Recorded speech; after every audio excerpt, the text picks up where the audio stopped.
as I talk to people and engage with them and try and describe what I do, it's been really interesting because I'm learning that when I say that I work on employee culture, I help you navigate your employee culture, people sometimes go, oh, neat. Sometimes they'll say, what does that mean? Or they'll have, a prompting question back and we'll have some dialogue around it. But it's a concept that people have a hard time understanding really like the concrete details, especially when I'm describing, well, what it is that I do or what Talent Elevated does for a company or a business. One of the things that I think is really helpful is to start making culture something that we know is important. I think we've got that, especially what's going on in all the things in the world today. We say, gosh, employee culture really matters. It helps me to hold on to my folks. It helps me to attract and retain the right talent. And so those are key. So we get the why, but getting the what is hard. And when I identify what culture is, like, how do I even begin to move into that space where I'm making some improvements? So we built the A.D.A.P.T model. We just tried to make it as simple as we possibly could and a catchy kind of way to be able to remember the key items that are critical for you to be able to jump in and really understand what's going on, make a plan, and then move that plan into action.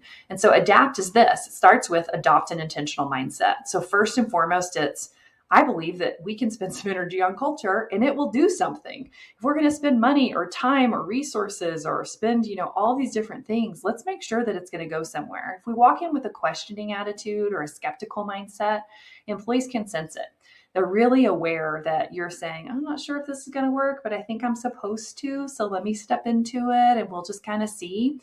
I think it's already set to fail. So the first is adopt an intentional mindset that says, if we put energy towards culture, we're going to see the impact on culture, and then we're going to see the follow-up direct impact on business strategy.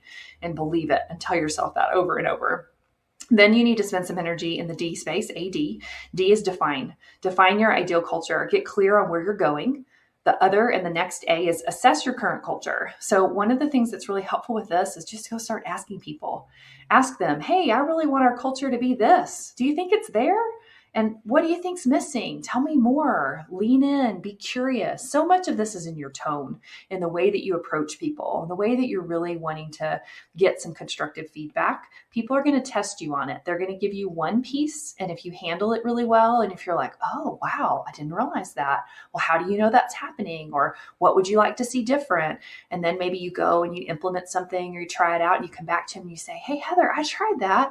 This didn't work for me, or I think it might be working. What do you think? The next time that you talk with them and ask some more things about how things are going in the culture, the more and more willing they're going to be to give you more constructive feedback. So it's this beautiful cycle of building trust. So that's ADA. The P in ADAPT is pinpoint one change. So oftentimes what I see with folks is they finally get clear on where they want their culture to go. They talk to a bunch of people, they get a ton of ideas, and there's a lot of energy around making this happen. And then they're ready to go implement 17 things, which is overwhelming in and amongst all the other things that we have going on in our business worlds day to day. But the other thing, there's two things. One is it's exhausting to employees because all of a sudden then everything's changing and they're still trying to get their work done. And that's feels like a flash in the pan, flavor of the month. They're not sure if they can trust it. This is part of change management for them, is showing them that you're really intentional. The other thing is if you spend time and money on, let's just say 5 things, and you test them, you put them into practice, how do you know which one worked? You end up having to do all 5 things just to make sure that you're still getting the outcomes that you want, which just continues to breed more and more finances, more and more energy, more and more time. I think it's most critical to ask yourself, what's the one thing that I can do that I think will make the most impact on the day-to-day life of my employees? And then the T for adapt is test it. One of the things that I think that builds trust and momentum and helps the change to really accelerate is get with a group of people, say, okay, I've asked you some feedback. We're headed in this direction for culture. I'm going to try this one thing. Here's how I want to try it out. And I'm going to keep tabs with you. I want to see how's it working, what's working well, what's not working well. I know I don't have it all figured out. So please give me feedback and insight on that. Get their feedback, make some changes. So they go, oh, wow, she's listening. This is pretty cool. Then again, when you go back to them again, they're going to give you a little bit more detail. They're going to give you a couple more solutions. And over a couple of weeks, it might be 60 days, depending on how big the change is. You've tweaked, modified, built trust, got some momentum going, and then you're ready, and then move it into implementation. go ahead and just move it forward and say, hey, thanks. We're going to go with this. Thanks for the feedback. We've adjusted it in these 10 ways, thanks to the things that you guys said.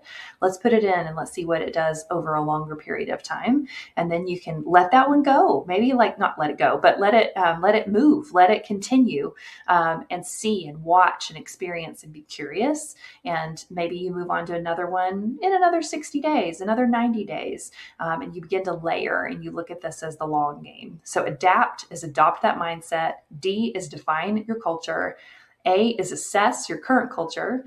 P is pinpoint that one change. And T is test the action and get feedback. So that helps the concept of culture get a little bit more tangible and helps you move into the space quickly and get some momentum with your team.